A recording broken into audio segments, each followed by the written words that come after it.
Selamat pagi semuanya.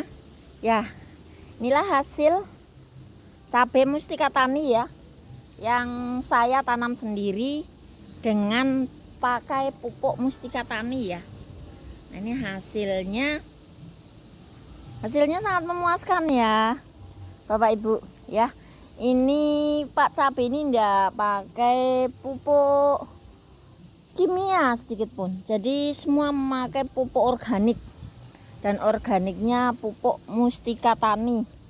Alhamdulillah hasilnya ya begini.